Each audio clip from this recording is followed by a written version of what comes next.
Hello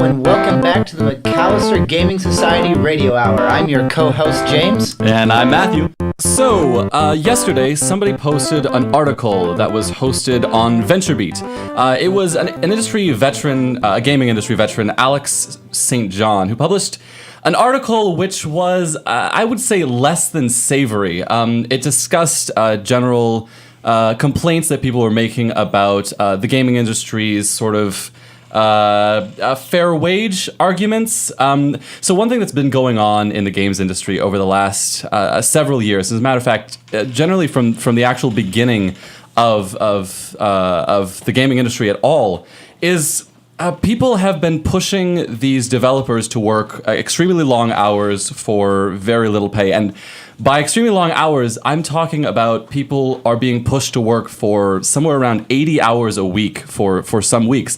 And now these companies call this period of time crunch time. And most people, most sensible people, are against this because they view this as illegal or pushing people too hard. And what it tends to do is cause a lot of developers to burn out and get frustrated and just sort of, not be productive because they're working 80 hours a week and it's preposterous.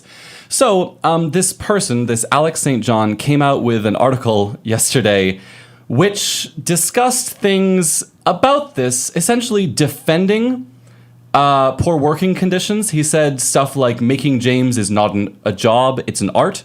And so because of that, therefore, people should appreciate their craft. People should try to hone that and be better for it. He says that there's nothing that can compensate people fairly for the sacrifices that great art requires. It's art.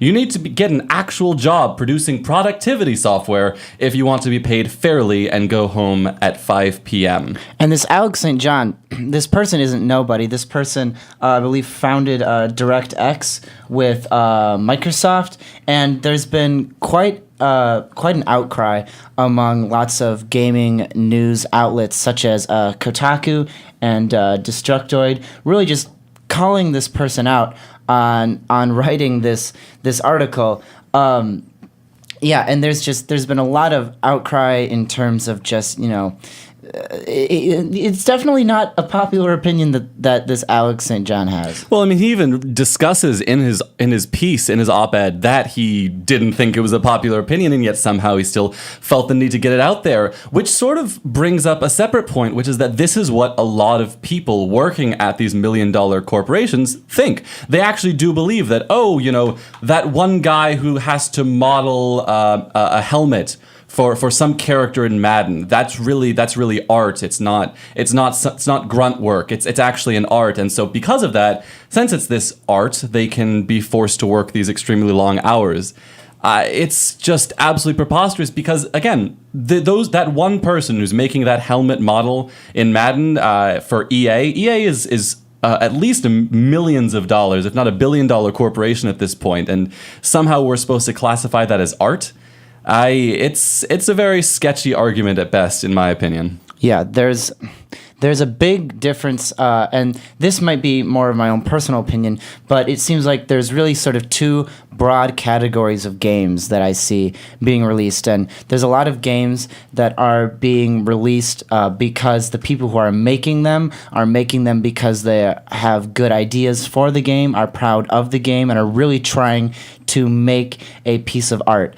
If you think about games like Braid or Bastion, some really famous games, very, very artistic games. And then there's a lot of games where, and this is not necessarily a bad thing, but I believe that it has a lot less to do with inspiration and much more to do with the business side of video games. Games such as the Call of Duty franchise, the Madden franchise. Notice the word franchise is a bit of a pattern here. The Assassin's Creed franchise, that while there are a lot of inspiration and good ideas behind this, it's much more into the business practice of making video games rather than the artistic integrity and merit behind them. That's really interesting. What I would say is that, what it comes down to is when people are making video games as a passion, when they are making it and they themselves believe that what they are doing is an art, I would say that in that case, sure, if they want to push themselves to work those long hours, then yes, it is a passion of love. However, when you're being told that what you are doing is art, that's where the problem comes in. Yeah, and it's hard to talk about whether this is art, whether this is business, whether this is inspiration, or whether this is money. This is a pretty sensitive topic to a lot of people who are in the gaming industry. Yeah, but when people are being forced to work those long hours and don't want to, and because so many outcries have come out recently to talk about unionizing the game developers, you know that something's going to happen over the next couple of years. This Alex too has a bit of a history with burning out. Would you say? Oh, yeah. So James is referring to an interview that Alex St. John did a few years back when he actually eventually got fired from Microsoft. So in the article that he wrote yesterday, in the op-ed, he stated that essentially people who were burning out didn't deserve to work there, and that their job could be filled by any other person, any of the number of people that are lining up to work in the game industry, which is, first off, just not true, but that's not the point. But however, when he was working at Microsoft several years ago, he actually he tried to get fired and successfully got fired. And afterwards, he stated that a 100-pound weight had been lifted off of his shoulders because he had been so burnt out. So he's a contemptible human being, in my personal opinion. It's a whole mess. Moving on to a little bit of lighter news. I'm sure some of you in our audience remember Titanfall, that game that some people played for a while, but now most people don't anymore. Well, it did do well enough financially, from a business standpoint, to warrant a sequel. And while there had been some speculation that they were going to make a sequel, that's essentially been confirmed because a trailer has come out. Trailer doesn't tell us too much details, but we do know that it is going to be coming out for the PlayStation 4 in addition to the PC and the Xbox One. Titanfall, I remember when it was announced, I was very, very excited at the concept. The people making it were a lot of people. Oh man, now I'm messing up.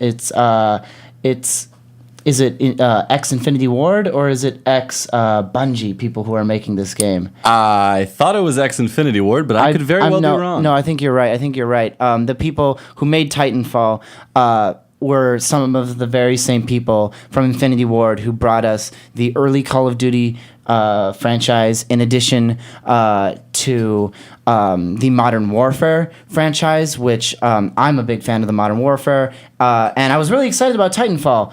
But as someone who plays on PlayStation 4, I didn't get the chance to play it, and I wouldn't have really gotten the chance to play it anyway, even if it had come out for PlayStation 4, because it was a multiplayer-only game. And at the time, before I was at college here, back home in Wisconsin, I don't really have, and I still don't back home in Wisconsin, really have the internet to be able to play games online, competitively or otherwise, which is why I'm bringing this up now, but also we've talked quite a bit about games like Star Wars Battlefront and the fact that Battlefront is online only, and we've talked quite a bit about online only games.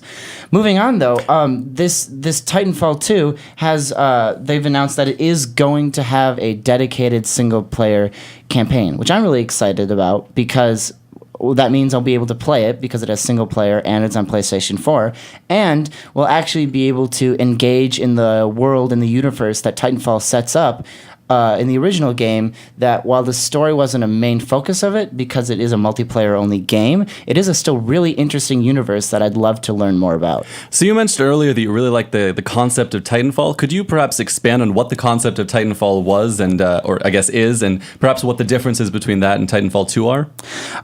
Well, we don't really know very much about Titanfall 2. We don't get too much details from the trailer. But what the original Titanfall is, and while I didn't actually play it, these are things that I've read and things that I've heard, and that itself kind of engrossed me, and that it takes place in space. On these foreign colonies, and a lot of the warfare and what have you is fought through these sort of mechs that are piloted by these pilots, and especially from a gameplay standpoint, it was sort of similar to Evolve in that it was the concept of unbalanced multiplayer, in that there's the large sort of almost tanks of these mecha robots against these pilots that they're both, I guess, equally powerful, so they're not necessarily unbalanced in that regard, but they're completely different play styles. So while the mechs are slower and more powerful, the pilots are very, very versatile and have a lot of verticality to them. And just, I mean, this sounds like a game that's right in my alley and I would like to play, and it sounds like I'm going to have that chance, which is something that I'm very excited about. Yeah, and if I recall in Titanfall, what the pilots would do is the pilots would be able to earn their Titans over like a minute or two of combat, or by getting kills or something like that, and then you'd be able to get into your huge, gigantic robot and start crushing people, or being sort of essentially battling gigantic robots, sort of like a Pacific Rim style. So yeah, Titanfall always seemed like a really cool idea to me, and the multiplayer apparently was fantastic. So if it's a single player campaign that Titanfall 2 needs in order to sort of get into the mainstream audience a little more, then I think that'd be good for it. Yeah, I mean, I think that the action and the intensity of the Titanfall multiplayer, I mean, it was a very good multiplayer game. It was relatively short-lived because it wasn't able to reach a very big audience because of season passes, because of console exclusivity, and because it was online only. But I do think that the action and the intensity of the multiplayer would lend itself really well to a slightly more scripted experience in the single-player only campaign, which, again, this is just something that I'm very excited for. And continuing with the theme of space, with our final news tidbit, most of you might know that Mass Effect Andromeda is coming out next spring. But what some of you probably don't know, and I wanted to feature this news because I'm a big fan of the Mass Effect series, is that a Mass Effect attraction is coming to California's Great America, called Mass Effect New Earth, a attraction theme ride thing, as it were, that it's okay. So what it is it's Matt. We talked a little bit about this. I don't know how excited Matt is. I'm pretty excited. I am about responding to James's enthusiasm at the prospect of a Mass Effect ride. Okay. So first of all, we've been told that this ride it's one of those 4D rides, in that there's a big 3D screen that you watch with glasses. There's probably going to be some sort of vehicle that doesn't necessarily move around on a track, but it does sort of jolt around with the camera. So there's that added dimension. You know, these 4D rides, if there's water, you can get sprayed by water. If there's a wind, you'll be blown with wind. But so that's the general concept of like what these 4D rides are. So this is going to be one of those. The screen that the video is being shown on, it's going to be the world's largest 3D LED screen. So just imagine for a sec. A Reaper, or a Harvester, Harbinger, Sovereign, someone like that. Just a massive Reaper on a massive screen in 3D. You're being jolted around, and the classic Reaper soundbite, that sort of bass reverberation in your skull is happening because there's just these souped up speakers that are all around you. Does that not sound awesome to you, Matt? I mean, it does, but they're probably going to mess it up, because that's just sort of is what often happens when it comes to theme rides based on video games. So when I go there, if I ever go there, I'll be excited for it. But until then, That's fair. So we don't exactly know when this is coming out.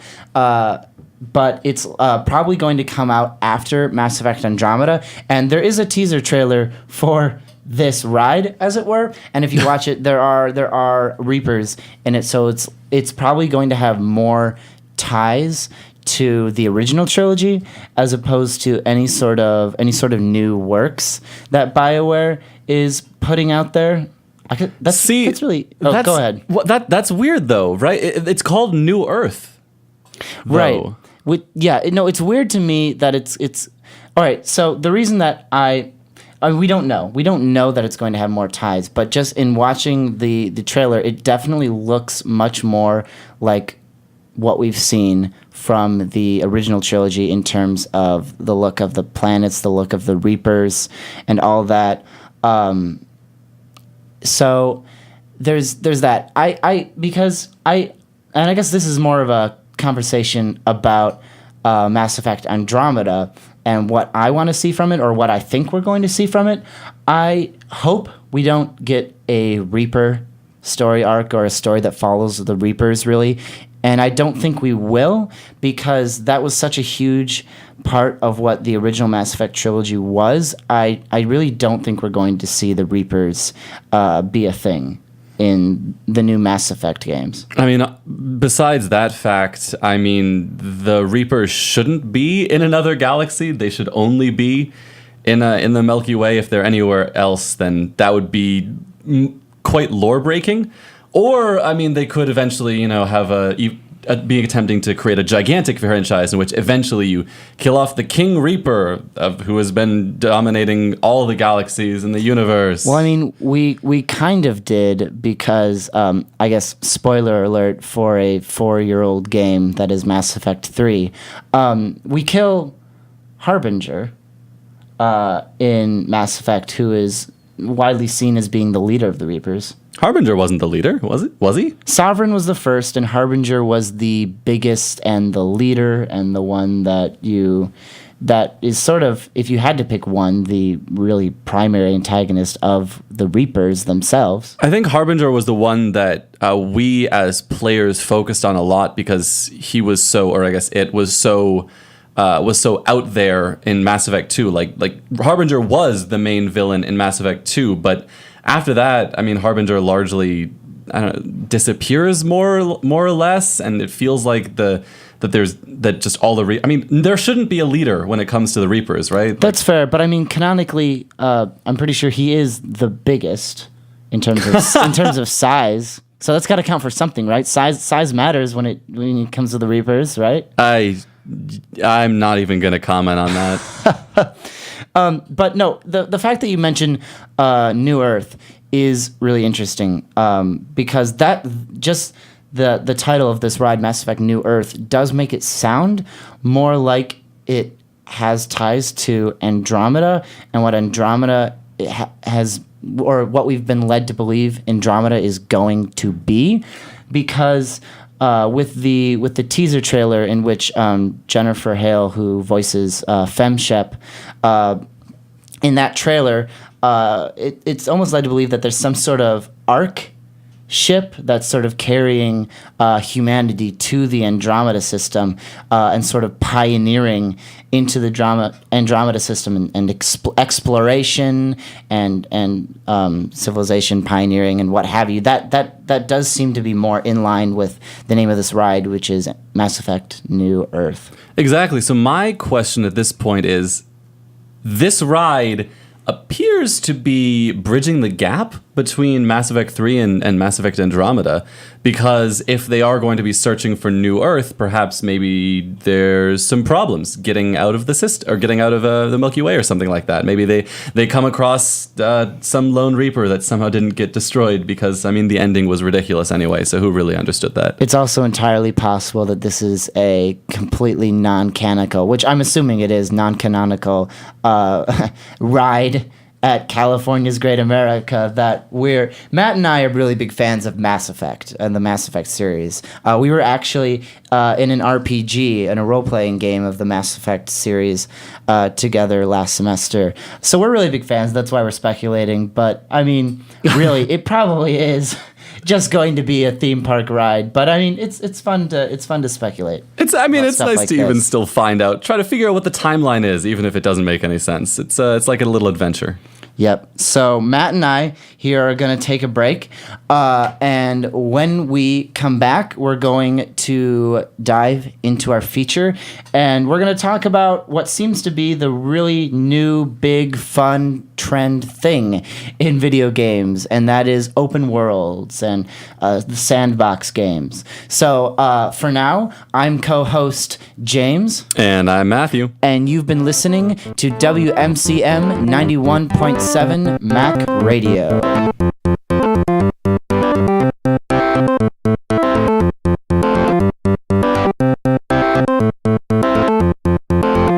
And we're back with the Gaming Society Radio Hour. I'm co-host James. And I'm Matthew. And now we're going to talk about the new hot thing in games, and that's open world games.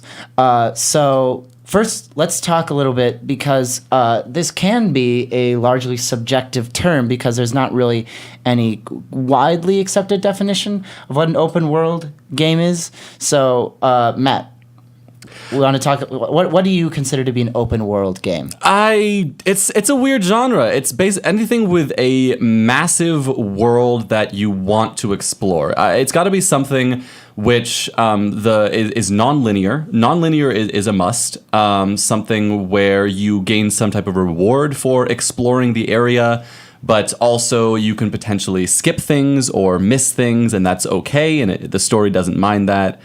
But really just you can choose which direction to go, and that's okay. Okay, so just to be clear, so games like the first two Dragon Age or the first three Mass Effect games, would those be considered open world games to you, or would those be hub worlds with linear levels? Do you consider those to be open world? Oh gosh, I really don't know. I would say Mass Effect 1 could be counted as an open world game because you do have that option to sort of explore these different areas, and you don't have to. It's just if you want to, you can. And there are areas which are indeed not linear, and you can theoretically go to different parts of it. Although obviously Mass Effect 1's planets were not especially populated with anything interesting to do. But I would say that one is significantly more than Mass Effect 2 or Mass Effect 3, which had primarily linear corridors. It was mostly a linear story. You went to a place, you followed a linear path, and then you ended that place, and you moved to the next place. Okay, so my definition of an open world is, mostly similar to yours.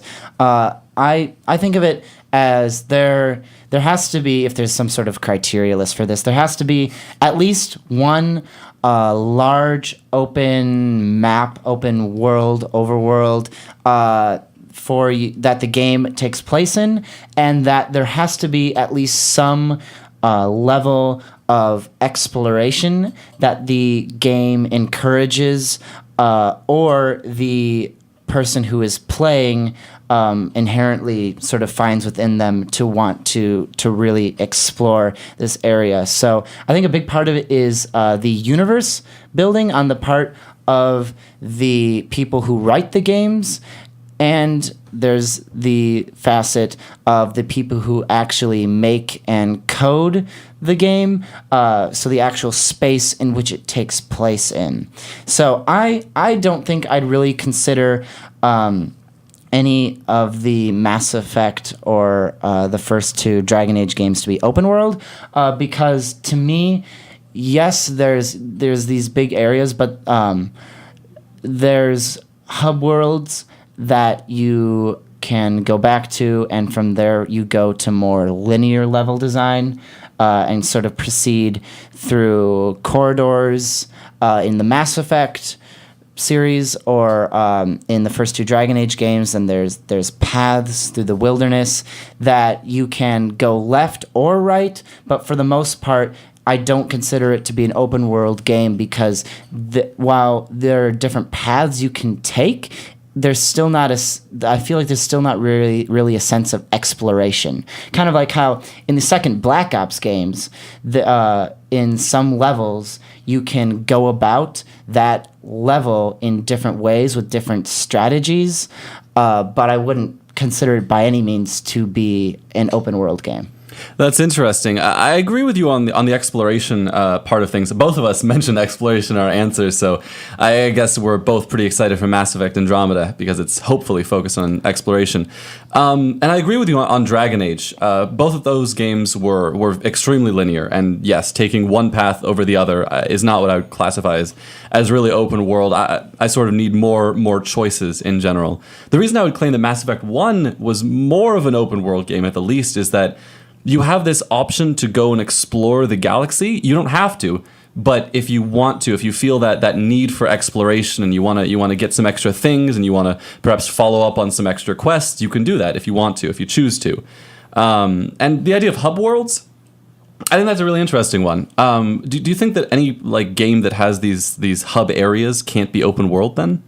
No, I think it can, but just specifically in Dragon Age Origins, the camp, the ship in the Mass Effect games, those are hub worlds. So just because you have hub worlds doesn't mean that the game can't be open world.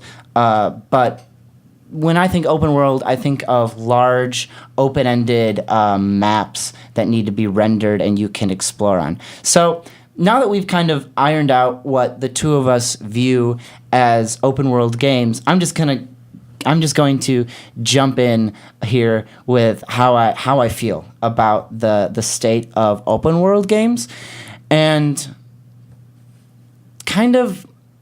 to sum up my feeling, I'm gonna make a little bit of an analogy. I feel like open world games right now are like the zombies and zombie games of 5 years ago, where they're really, really fun, but they became overdone, and a lot of it is just sort of half-assed at this point, that it's the trend, so people are making subpar open world games that are really they're causing fatigue for me personally. And I think the best example of this are Ubisoft games, where Assassin's Creed 2 is one of my favorite games and one of my favorite open world games. And part of what makes that a good game for me is that while it's an open world, and while it's pretty much a sandbox game,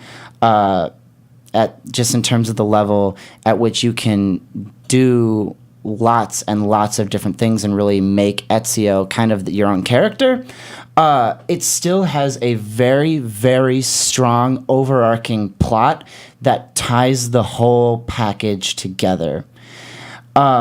And it doesn't necessarily have to be a good overarching plot that makes a good open world game. Another one of my favorite games is Middle-earth: Shadow of Mordor. And while that doesn't necessarily have a great overarching plot, that has a really, really, really good, well-implemented and unique gameplay mechanic with the Nemesis system. So what makes a good open world game for me is it can't just have an open world and is therefore a good game. It has to have a good story, like in the case of Assassin's Creed 2. It has to have some sort of gameplay mechanic, like in Middle-earth: Shadow of Mordor, or something else that's going to draw me in.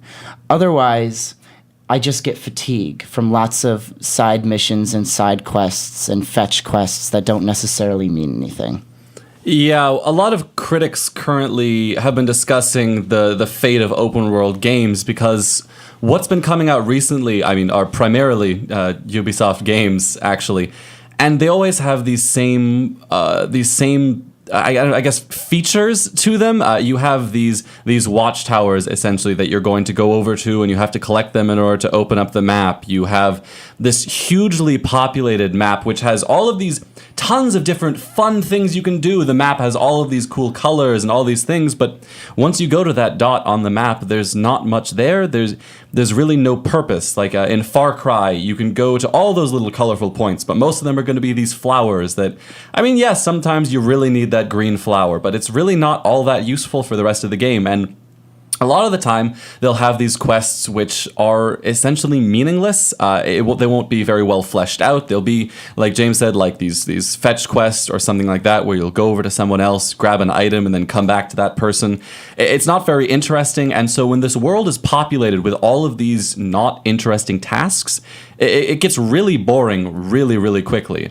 Although what I would say is that Far Cry 3 actually did a really good job with this, because they had these very individual quests that were actually these sort of more homemade things, where they would have sort of references to other games or other fantasies or anything like that, which is very cool. It was a very cool idea. And then they also had tons of these same missions that they would do over and over again, but it was slightly different each time because it was placed in this sort of different location, and you would have to go about it in different ways. So they can be done well, and Ubisoft can do them quite well, but a lot of the time you end up with this fatigue where you'll be looking at the map screen thinking, all right, what do I want to do next? And there'll be millions of these icons on the screen. You can click on any one of them and you can do it, but you really don't want to do any of them. And that moment of freezing is the moment that causes open world games to fail. Yeah, and like two other facets for games that have an open world game, but some other sort of draw. I think of the Borderlands games, where they're essentially kind of loot 'em ups, but they also are so much fun in terms of, the writing is. While it's never going to, win an Oscar or anything like that, it's a genuinely fun and funny experience. So there's the humor, there's the humor draw for that. Or Bethesda games. Skyrim is one of my all-time favorite open world sandbox games, and that, while it doesn't necessarily have anything that revolutionizes gameplay, no story that really changes the way that stories are written in video games, while it doesn't really have any of that, there's such a focus on the awe and wonder of the world around you that exploration is absolutely huge to that game, and which is why I'm a big fan, or I guess I'm very excited for No Man's Sky to come out, because as a fan of Skyrim, a game that there's gameplay and there's quests and stuff, but one of my absolute favorite things to do in Skyrim was just to explore this game that's coming out, No Man's Sky, where you essentially have an entire universe in front of you that you can travel to places that probably literally no one else has seen, because it's an entire galaxy of hundreds and of thousands of millions of billions, literally so many planets that you can explore that no one has ever seen them all, and no one has probably seen this one. That is so cool to me, and that is a really interesting draw to an open world game, that there's just so many by the numbers, bland open world games that are coming out. And it's sad, because I used to absolutely love open world games. Assassin's Creed 2 was one of my favorite games. And Skyrim, it's crazy to think that game came out 5 years ago, because it doesn't feel like that sometimes, because it still holds up, because it's still a good game.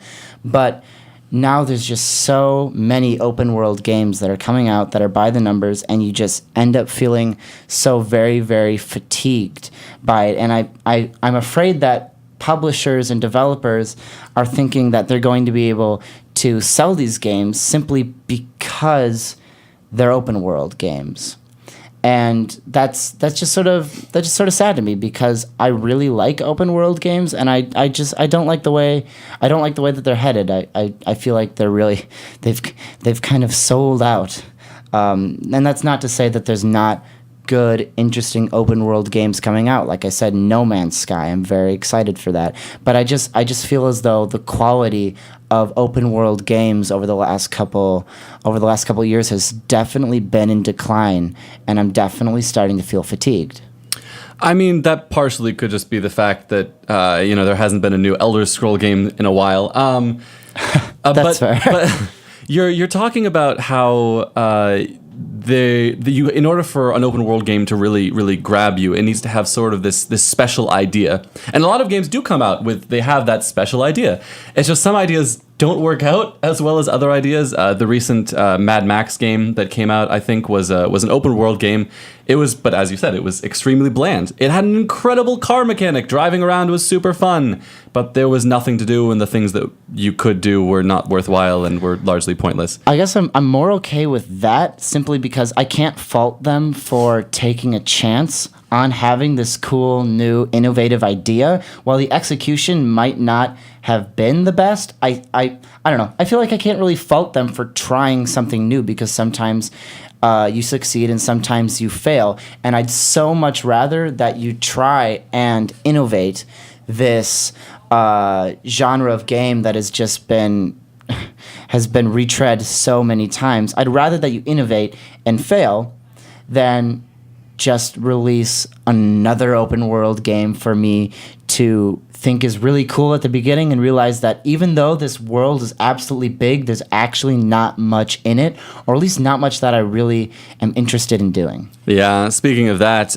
Just Cause 3 came out pretty recently. And the problem that most people had with it was that it didn't innovate at all. People had been playing Just Cause 2 for several years at that point. They'd made tons of different mods for it, and Just Cause 3 essentially took all of those mods, boiled it down to a few, thought that those were pretty cool, limited them so that they weren't as cool as they were in the mods in Just Cause 2, and then populated the entire game with lots of meaningless side quests that are extremely boring. Yeah, and I think probably the biggest problem with Just Cause 3 and just my biggest issue with the Just Cause series in general is, I mean, there's open worlds and then there's the open worlds in Just Cause. And the distinction is that in Just Cause, the open worlds are absolutely massive. That it's an entire country.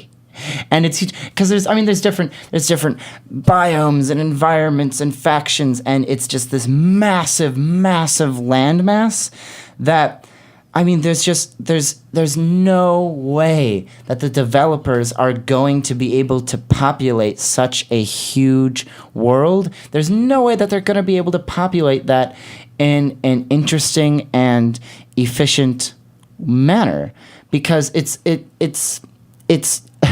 I don't want to say it's too ambitious, because I'm not sure it's that ambitious, because, I mean, it's just a big world with not much in it.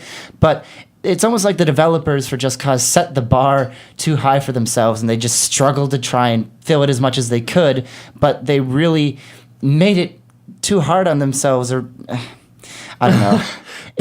But you trust that No Man's Sky's 4 billion planets are going to be okay?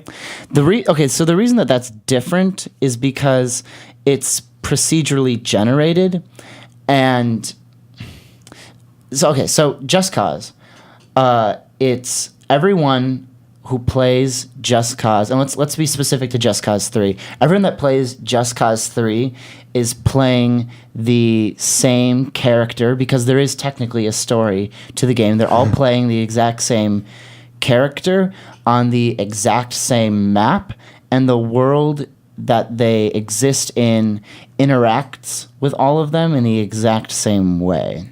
Whereas with No Man's Sky, you can really carve out an area in the universe that is absolutely unique to you, that no one else has ever seen. And I mean, that feeling alone, that feeling of discovery, I have to believe is going to be so cool, because in Skyrim, as one of my favorite games, it's an absolutely beautiful game with an absolutely beautiful universe that the game takes place in. I enjoy exploring that. But that said, people have seen before what I am seeing. And with No Man's Sky, you're going to see planets and creatures, flora and fauna, and natural wonders and what have you that literally no one else has ever seen. So to me, it's not about exploration. Well, it is, but it's so much more than that. It's the sense of discovery, and that's why I am confident and I am excited about and confident in the idea and the concept of what No Man's Sky is going to be. Interesting. So it's the procedural generation and that idea of having an infinite world that really is what captures you in that case. But most open worlds don't seem to have that. And the ones that do are closer to roguelikes. For example, something like, I don't know, FTL. Technically speaking, you can play that game infinite number of times, and it'll probably be different for most of those times. You will be seeing configurations and different maps that you've never seen before. Yes. So I do think...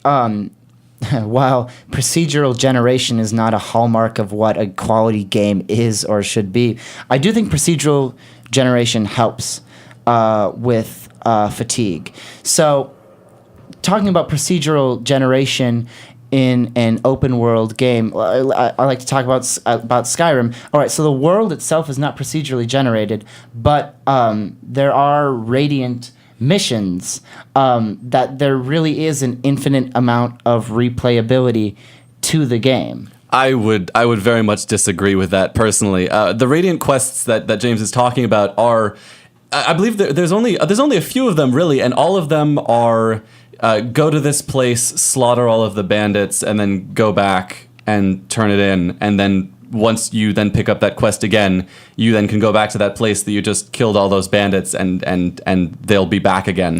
That's fair. I mean, it might just be a little bit of personal preference on my part, because I do kind of enjoy the pulpy D&D kind of feeling that gives me. While, yes, I'm not necessarily running around the world of Skyrim, kicking butt and taking names as the Dragonborn. I don't know, it just kind of reminds me of some of the fun kind of campy adventures that I've had in D&D games where you go here, slaughter the bandits, take their gold, and sell their things.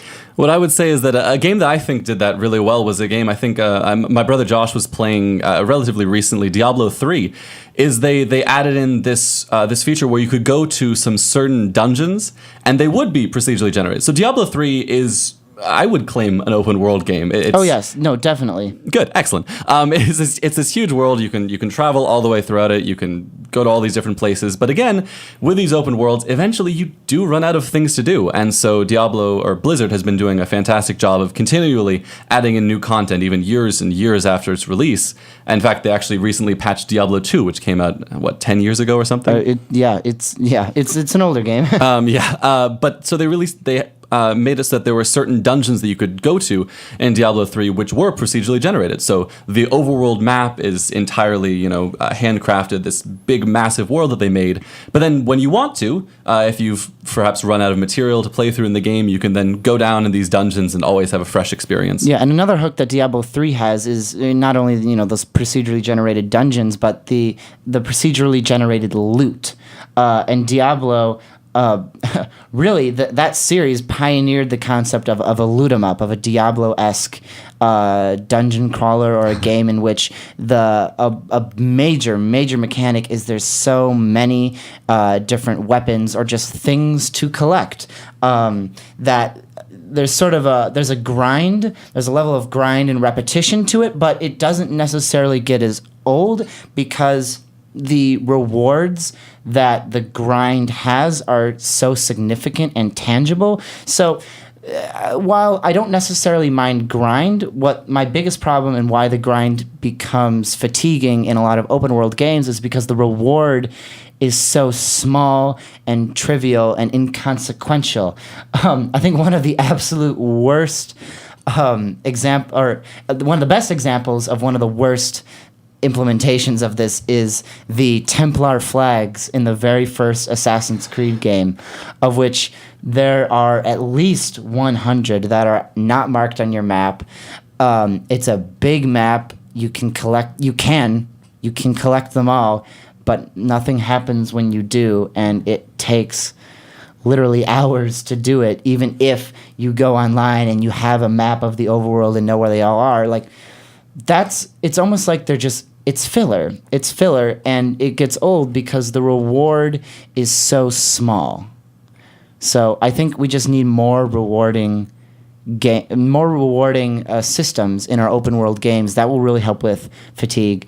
Developers give procedural generation a shot because that really helps keep things new and fresh. And then also try and have something that really makes your game unique, some sort of selling point, so that you're not, quote, just another open world game, whether it's a story, whether it's witty dialogue or some gameplay mechanic, something that can really draw us in and, separate yourself from the crowd. I mean, but that sort of is a point that could be used for almost any game. Really, if you're making a video game, you gotta have something unique. You gotta have something like Watch Dogs had. You know, that unique mechanic in that open world game? Remember that one? I can't tell if you're being serious or not. I know, I'm not. Watch Dogs failed. Good. Yes. I got a quick question, though, actually. What would you consider a text adventure game to be an open world game? Ooh, okay, that's a little harder. Yeah, I mean, I'd consider that an open world game because linearity is not a huge part of that, at least in games like Zork. Linearity is not a huge part of that because so much of it is exploring the world around you, especially since you can't do that visually, just walking around in different directions and just happening upon the world and trying to interact with the world because you don't necessarily know explicitly how you're able to do that or how you're supposed to do that. I definitely consider that to be an open world game. It's kind of like the first open world sandbox games. Yeah. All right, so we're just about at the end of our show. So Matt and I are going to pitch some games that we feel as though people should be playing. So the game that I'm going to pitch, I guess I should start this. Matt, I'm curious, real quick. Have you ever pre-ordered a game? I did once, actually, yes. Okay, what game did you pre-order? I pre-ordered Black Ops 2. Ooh, how'd that turn out for you? I played it for more hours than I paid, so pretty well. That's fair. All right. I'm not going to pass judgment on that. So I recently pre-ordered the game Banner Saga 2. And that game comes out in 2 days, and I am absolutely crazy excited for it because the game that I'm pitching, the very first Banner Saga game, is one of my absolute favorite games. It's a beautiful game with a beautiful art style that's almost reminiscent of the animation and the art style seen in the classic Disney Sleeping Beauty movie, but it takes place in this sort of Norse, Viking, harsh world. It's an RPG that's part top-down tactical turn-based like XCOM or Final Fantasy Tactics, part Oregon Trail where you're sort of the leader of a caravan across this Nordic empire that's just absolutely and literally crumbling and falling apart. And it's a part of a trilogy in which the decisions that you make in the first game carry over to the second, and so on, similar to BioWare games. So Banner Saga, one of my absolute favorite games, and play it because the second one's coming out soon, and I'm excited for it. All right. The game I'm going to pitch is it's a game that was recommended to me by my friend Liz. It's called A Story About My Uncle. Now, the game itself, I would like to recommend parts of the game more than other parts of the game. When I got into it, I was essentially astounded by just how beautiful the world was. It's an Unreal 4 game, which means that it looks absolutely incredible. Like visually it's stunning, but not only that, but the game gives you the tools to actually be able to explore this huge world extremely well, and so you can get all the angles that you want, you can sort of see everything you want, and really it's the movement system that really drew me into this game. It's probably the most fun I've had with a movement system in a game. Even like better than Assassin's Creed. So I thought that was fantastic. The story is also incredibly subtle. Is what I'd say. The voice acting's not great, but the game itself is still a lot of fun to just sort of grapple your way around places. Fun fact: published by the same people who published Goat Simulator, Coffee Stain Studios. No way, that's really cool. Yeah, completely different games though. All right, and with that, we're going to close out our show. This has been Gaming Society Radio Hour on WMCN 91.7 Mac Radio. I'm co-host James. And I'm Matthew. And thanks for listening.